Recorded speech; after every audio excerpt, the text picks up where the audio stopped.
Entitlements incursions are felt in all aspects of our lives, but nowhere is entitlement more pervasive than the area of quote unquote free speech.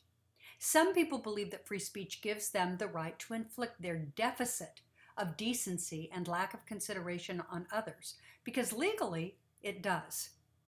Like all great privileges, freedom of speech can be abused and misused. Some people believe that free speech requires no self discipline. That is why it's called free. They believe it not only gives them a license to violently scream their opinions in the public square, but to do so in the private sanctity of their homes at their spouses, their children, and family members. Hatefully, they speak without restraint in ways that are at best the antithesis of consideration, and at their worst are the bane of human existence. If you happen to glance at them aghast at their treatment of another human being, they might glare back at you and curtly retort, "What's your problem? It's a free country. I can say anything I want, anytime I want." I doubt, however, that these same zealous patriots of the First Amendment would have deep and abiding appreciation for someone who chose to treat them similarly. Their reaction to equal treatment would be quite different. It would go something like, "What's wrong with those idiots? Don't they know how to behave like rational human beings?" You see, entitlement, when it drives us into our extreme color personality tendencies, lies to us and tells us that we are right, we are rational, we are making a very valid point. It is easy to see the rudeness in other people, but it is very difficult to see our own incivility or rudeness because entitlement creates a loss of awareness. The hateful words that we spew at one another in our extreme personality colored tendencies and our entitled perspectives are not powerful, positive, or effective communication. They are anything but. No one's listening to anyone. We are just spewing hatred and anger and rage and frustration all over one another. This speech is not free. It costs us greatly. It costs us dearly. It is destructive and damaging. Bad manners win you nothing, but can cost you greatly because people respond to bad manners in a very negative fashion. All bad manners are born out of our extreme personality color tendencies, and their outcomes are always destructive to our relationships. Gratitude and appreciation, however, that are born out of being in our centered color strengths and talents actually motivate us to be more considerate. They actually move us to use our manners, which creates much more civility and respect. Manners, what are they and why do they matter? Aren't manners some ancient, unnecessary remnant from times long past when our grandparents proudly reveled in our remembrance to wipe our hands on our napkins instead of our sleeves?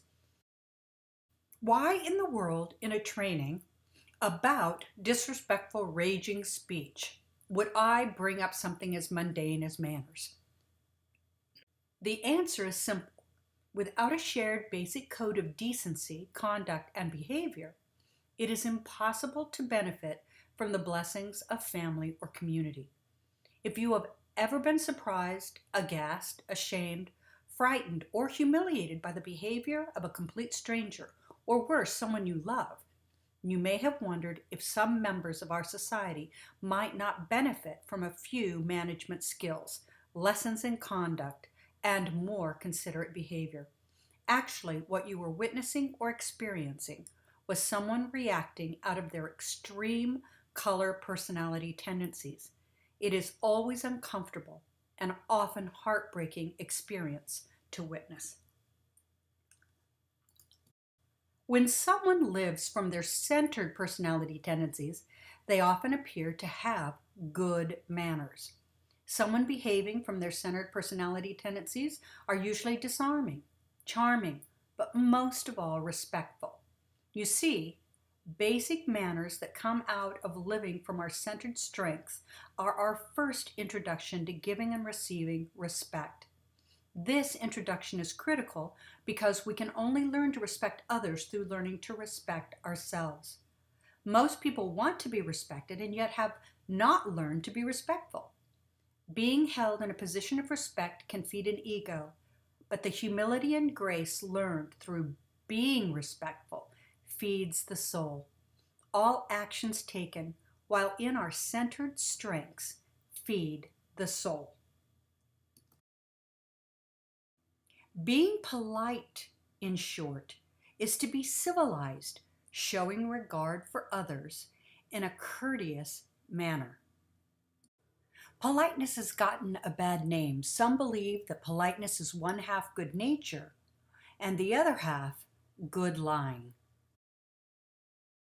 But I believe that politeness is actually the art of choosing among your thoughts. Are you going to think, behave, and speak out of your centered color personality tendencies, or are you going to speak, act, and behave out of your extreme? We have always believed that manners are important in any society because they teach an important form of humility. They shift us away from our narcissistic gaze into the pond. When we say thank you, please, excuse me, and you're welcome, for example, we have to stop for a moment to notice what is going on in the world around us, who is interacting with us, sharing with us, serving us.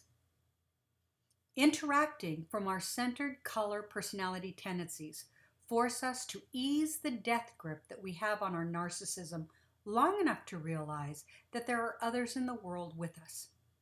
It is hard for us to give up being the center of the universe, expecting our every want and desire to be fulfilled immediately. However, when we do, we discover the wonders of the give and take miracle called relationships. Remaining in the center when speaking freely is not about not telling your truth. It is not about giving in. Speaking freely from your centered personality color tendencies is about ensuring that what you speak actually can be heard. It is about ensuring that you do not speak words that are hateful, harmful, and hostile. Words that after speaking them, your heart is filled with regret.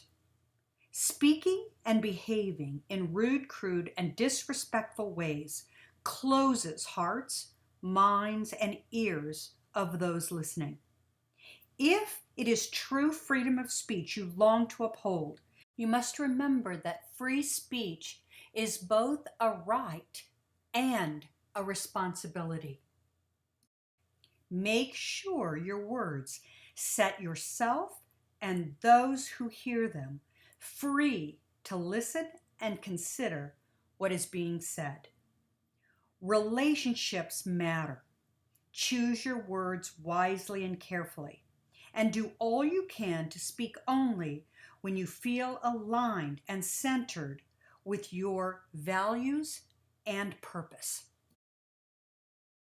I agree with Laura Teresa Marquez, who is quoted as saying, "Arrogance and rudeness are training wheels on the bicycle of life for weak people who cannot keep their balance without them." Pythagoras tells us, "No man is free who cannot control himself." I believe that as human beings, no matter our personality color tendencies, no matter if we are speaking from our extremes or our feelings have moved into the center, you are always responsible for what you say and how you choose to act, no matter how you feel. So the bottom line of our training today is that when we are committed to staying in the center of our color personality tendencies, we are committed to honor. We are committed to the kind of conversation that really can make a difference. When we allow ourselves to move into our extreme personality color tendencies that motivate us and move us and inspire us to yell and scream and behave in rude and cruel, hateful and dishonoring ways, we actually give up our freedom to make a difference. Nelson Mandela tells us, "For to be free is not merely to cast off one's chains, but to live in a way that respects and enhances the freedom of others." For any human being to feel completely free, we must first be aware of who we are. What are our centered personality color tendencies? What are the possibility of the extreme color personality tendencies that might negatively affect our lives? Only then can we move into a place called choice. And where there is choice, there is true freedom.